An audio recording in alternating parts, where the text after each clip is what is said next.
Hey everyone, it's Mace1370. Today we are going to go over the crafting event. Before we get into it though, please make sure to like, subscribe, and hit the notification bell. Also, please see the video description below for a link to my Discord.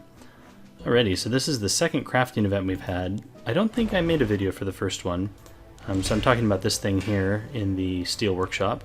So this crafting event will allow you to create a very specific piece of gear. I've already finished mine, I'll show you in a second. You essentially pick the set, the item type, the main stat, and then also you re-roll it over and over again until you get the substats you want, and then you click create and you get that item.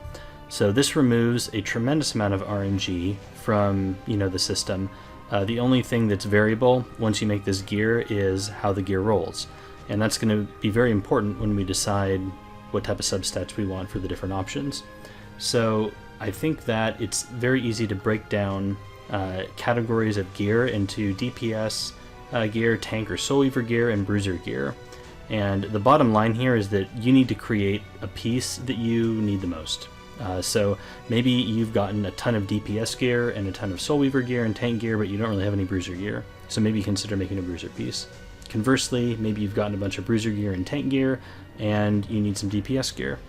Lastly, maybe you have a very limited hero pool and you're missing a key item for a specific hero. That's going to be the best way for you to decide what type of item you should build. I'm going to go over the major options that you have and also talk about specific pitfalls to avoid. So let's talk about DPS gear here for a second. So we can look at a DPS hero and get an idea of the type of gear that we're looking for. So like Kisei or RB. These are both speed DPS heroes, same thing with top model Lulika. You want them to go quickly and you want them to do a ton of damage. And basically you're looking for these stats: crit damage, attack, speed, crit chance on pretty much all of your pieces. Because it's easier to get left-sided gear than right-sided gear, in this event I would really recommend only doing right-sided gear, specifically either a neck piece or a ring. The reason for that is because I recommend that you craft conversion boots whenever you get a speed conversion gem, so something that lets you, get a speed main stat here. So whenever you get those chests that let you select the gem, I think you should be choosing the speed gem and making boots. The reason why is because boots have the most variance and they have really only one useful main stat, which is speed, and so it's most difficult to get boots. That said, you could choose to make boots, with this event if you really lack them, because again, the main thing you should be doing is crafting what you need. But if you're consistently picking the speed gem out of that chest and making boots, I think you'll get enough decent boots over time that you can use the crafting event to fill a gap in your gear in either the ring or the neck.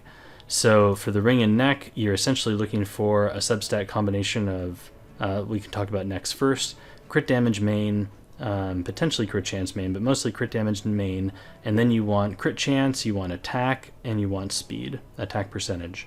Now, the difficulty here, and this is one of the pitfalls for DPS gear, is that you don't have a good fourth percentage substat, right? If you get def percentage or HP percentage or effectiveness or effect resistance, none of those stats are useful for super dedicated DPS heroes that you want solely focused on doing damage.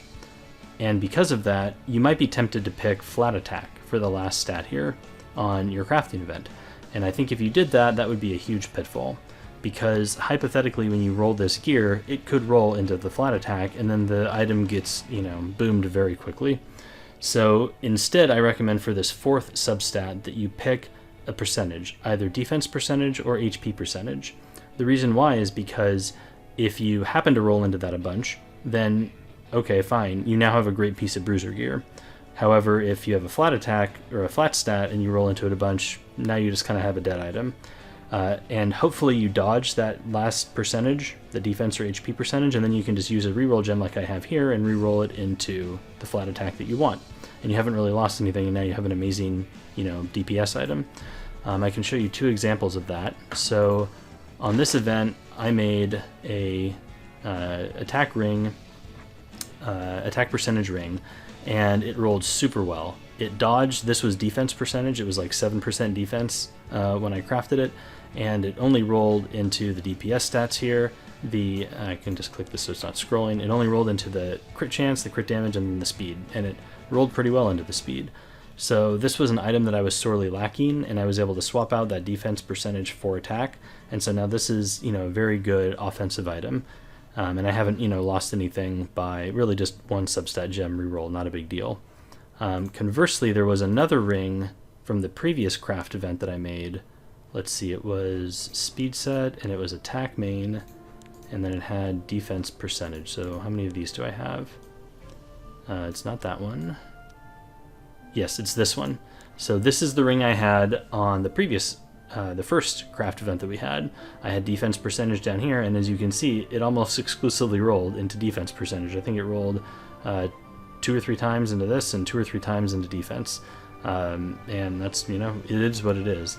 Luckily it did high roll, and now I have an amazing bruiser ring. But if this was flat attack, this piece would be, complete garbage. So that's why I recommend that you do not have a flat stat for that, that fourth substat for DPS gear. Same applies if you do decide to make a boot. Then I would, have attack percentage, crit damage, and crit chance, and then on this fourth one here I would put HP percentage or defense percentage. I would avoid effectiveness and EFR just because they don't really jive as well with bruisers right now.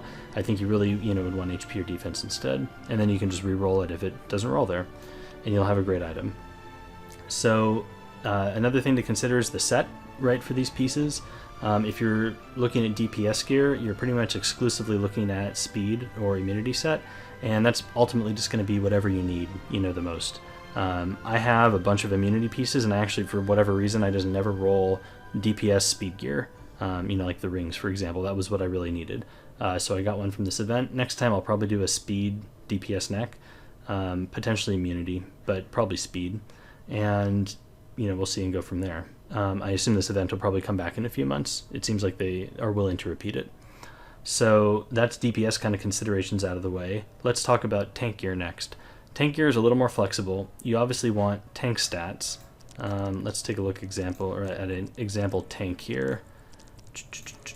Where's a tank? Well, Carrot's, I guess, an edge case. She has kind of strange gear. What is Aras's neck? Okay, so here's a neck on a tank. So again, just like I recommended for DPS heroes, I think you want to focus on the neck and the ring for tanks or soul weavers. And I think that you can make a boot, but it's ultimately just going to be, your discretion as to what you need the most. But for similar reason, using the substat gems, as I mentioned, from the selection chest to make boots, you'll probably best off if you make a neck or a ring. So in general, I think for tanks, you're probably going to want HP percentage on the neck. And the big substats you're looking for are EFR, speed, and defense percentage. And then the flat here is a little dicey. Because tanks oftentimes don't really need, like attack percentage or crit chance or crit damage, it may not be super worth going for a percentage here and just go for the flat. That could be an option. I think I would probably put it as crit chance, I guess, potentially that, or maybe attack, depending on the tank, but probably crit chance, and then just hoping that it, doesn't touch that. And if it rolls high into that, you could maybe roll the EFR into something else, and now you have a decent bruiser piece, for example. So these are going to be a little trickier to make. So another consideration is the ring. So similarly for the ring, you could consider HP percentage for some tanks. And again, you're going to want that defense percentage, speed, and EFR, and probably a coin flip as to whether you want flat defense or crit chance. I'd probably go with the crit chance personally, and then just mod it off to, flat defense. And another one would be EFR main ring is another tank ring that could be very viable. So let's take a look at that. Soul Weavers probably have those. Okay, so here's an example of that. You would want EFR main, HP percentage main, or HP percentage sub, defense sub, speed, and then either a flat or a percentage here. And since this is EFR main, I can't really think of too many options where you'd want to use EFR and crit. I think for this one, you're probably just going to have to put a flat and pray that you don't hit it.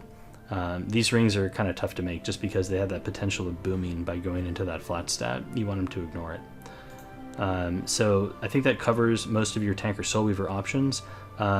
It is worth mentioning that effectiveness is a potential route you could go for these. I wouldn't recommend an F percentage ring at all, but in terms of the substats here on the neck, you could consider going for F percentage, effectiveness instead of effect resistance.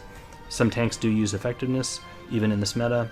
I think it's slightly less useful. I think a lot more units are using effect resistance right now, but it is a potential option, depending on your gear pool. So just, note that and look at your gear and see, which could be your best potential option. So another category to talk about is bruisers. Bruisers are a little bit of a delicate situation right now. The meta is not super favorable towards them, but the meta shifts all the time and it comes in and out. So it's not necessarily bad to make a bruiser piece. Bruiser pieces are essentially just going to be high value percentage items that in general ignore effectiveness and effect resistance.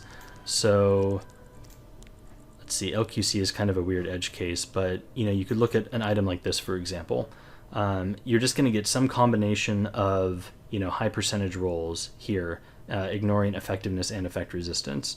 And again, I would focus on necks and rings. In terms of necks, you could go crit damage and look for HP percent, attack percent, defense percent, and crit chance percent. Another option you could go for is the crit chance neck. These are pretty good on bruisers, and they can be a little tricky to use though. Some people are very emphatic that the best option for necks is crit percentage if you're building bruisers, and the reason why is because you technically get an extra roll of stats here. Let's see, that's a bad example. Compared to crit damage necks. Let's see, here's a crit chance main. And that is true. So, you have 60% crit chance here on this neck, or 55, at level 85. So it ends up being, I think, 12 rolls versus like 10 rolls for crit damage instead. And these would be the substats that you're looking for. So note how it's all percentages: health, crit damage, attack, defense, and you are basically ignoring effectiveness and effect resistance. These necks are very high value in that they do offer more rolls overall. I hope if you did this, you would roll better than this one. This neck rolled pretty low. However, the caveat to these necks is that they are quite tricky to use. They require very specific gear pieces on the rest of the unit because you have so much crit right here, right? And that caps out at 100. So they fit best on units that have very low base crit. An example would be Spectre Tenebria. Because she doesn't really have any crit percentage in her awakenings, she can utilize this type of neck well. But lots of units can use it. Landy, pretty much any bruiser, Ravi, for example, could use it. And you are basically just going to have to find pieces that fit around it. So pieces that have high crit damage and, like low crit rolls, essentially. But that would definitely be a viable option. As far as rings go, you're going to be looking for attack percentage or HP percentage, and then the mix of percentages and speed down here as appropriate. Again, generally just ignoring effectiveness and effect resistance. As far as sets go, I think probably most of you are going to benefit the most from either speed or immunity. If you are very, very endgame, you could consider a niche set. A niche set being anything that's useful that isn't speed or immunity. So the main categories for that would be like lifesteal. They would be counter would be the main ones probably. You could consider like a pen set or something like that for a DPS niche option, but I think you are tempting fate if you do that, and they're just not. Maybe tempting fate is not the right word. I think you have to be extremely far into the game to make that your best option, or for that to be your best option. I think the vast majority of players are going to have a huge need for speed and immunity gear, as you gear up your RTA heroes. So one of the last things to talk about is how good should the piece be before you, say finalize, I'm good to go. And that's ultimately, it's going to be up to you since this event does last a month. I think I just basically pulled the trigger on mine maybe a little bit early. But I farmed quite a bit, and so I had, pretty high rolls on mine. I think since you're looking at 4 things, I think if you have 2 to 3 max rolls in the stats that you care about, then it's probably good enough, right? And the other ones are not low rolls. So for example, on mine, it had speed, crit chance, crit damage, and defense. My defense was 7%, the speed was 4, the crit damage I think was 7, and then the crit chance was like 4 or something like that. So 2 of the 3 that I cared about, speed and crit damage, were maxed, and crit chance was not. but it wasn't a big deal to me. Defense was 7 out of 8, which is, you know, still really good. If it did end up rolling into that, it's still better, you know, than average, which would be 6. So it was pretty fine. You do have a month though, so if you wanted to be as frugal as possible, you should basically just maximize all of your rolls until the very end of the month. But for me personally, once I got 2 to 3, you know, those stats I cared about maxed, I just went with it. So ultimately that's going to be your decision. Hopefully this clarified, you know, what options you have when you're looking at this gear. Just to recap quickly, consider the broad categories of gear that you have and the areas that you lack the most: DPS gear, tank or soul weaver gear, and bruiser gear. And then once you figured out kind of which category you lack or are weakest in, you focus in on that and say, okay, you know, what do I need here? Another way to approach this problem would be to look at your heroes and say to yourself, okay, I'm really trying to build maybe Kisei, and I do not have an immunity ring, you know, with offensive stats or something like that. So here, I mean, like, this could be for a future event for me, for example. This ring is okay, but it's really not amazing because I have some rolls into defense and this crit roll is low and all of those types of things, right? Like this could be flat attack and I could have more rolls into crit or more rolls into speed or something like that. So I could consider an immunity DPS, you know, item. So hone in on a specific hero you're building and get a piece, you know, that fits that hero. That could lead you to make some really wacky pieces, like if you're making effect resistance MLCan or something like that, you're going to get a weird piece, but I think that's only really useful if you're, you know, pretty far into the end game. Otherwise, breaking it into the major categories and, you know, approaching it systematically like that is, I think, the best way to go. So I'd be curious, you know, if you've rolled your piece already, what you went with, and, you know, let me know if it rolled well. I hope it did. Otherwise, that'll be all for now. Later.